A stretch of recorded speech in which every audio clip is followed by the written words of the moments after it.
What is going on, everybody? It's your boy Shadow Tories here, and today I am back with another video. But today's video is going to be a little something different. Today's video, I'm going to be making a what if series. But before the video starts, I want to give a huge shout out to my boy King Baller06 on YouTube and my friend Spectrus on Discord. Most importantly, I want to give a huge shout out to the legend, the man, the ultimate badass, plus Ultraman, because without his server, us we would have never met. But yeah. Anyways, today's what if will be, what if Luffy was a Marine? Part 1. So, let's get into it. So, this starts with Luffy being saved by Shanks. In this timeline, Garp is around a lot more to try to persuade Luffy to become a Marine. Because of this, when Luffy meets Shanks, he's a bit more critical of what Shanks does, but Shanks quickly earns his trust. And when Shanks saves Luffy and loses his arm, Luffy feels responsible and promises Shanks that he will become a strong Marine admiral and repay Shanks his kindness. Shanks, after hearing this, gives Luffy his straw hat and tells him that when he becomes the fleet admiral, to give him back this straw hat. And thus Luffy begins his training with Garp over the next 10 years. Now, in this what if, Luffy does not have a devil fruit as he never ate it when Shanks was around. Instead, Luffy will become exceptionally good at hockey and a master of the Rokushiki techniques. To give an estimate on how strong he is stronger than his main timeline counterpart by a substantial amount right after Marineford. In terms of ranking, if the main timeline Luffy before the time skip was a 10, this Luffy would be a 15 to 20. Now, back to the what if.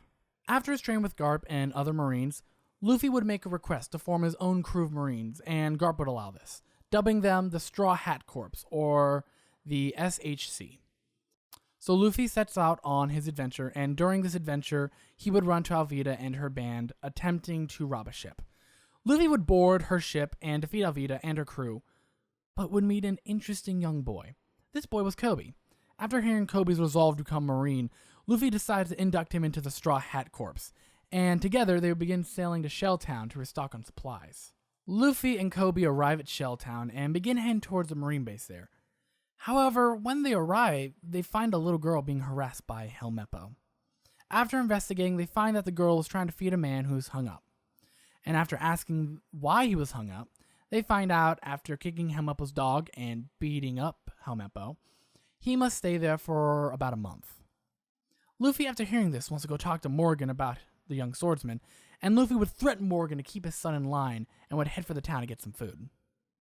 When Luffy is eating in the tavern, Helmeppo comes and begins terrorizing the tavern.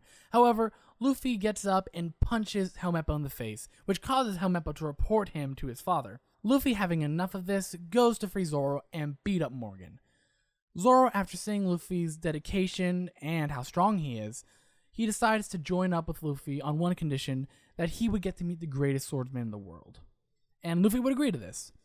Luffy calls Garp to discuss what to do with the criminals, and Garp decides to assign Helmeppo to Luffy's crew. When Luffy asks Garp why, Garp simply says it might turn the boy into a real man.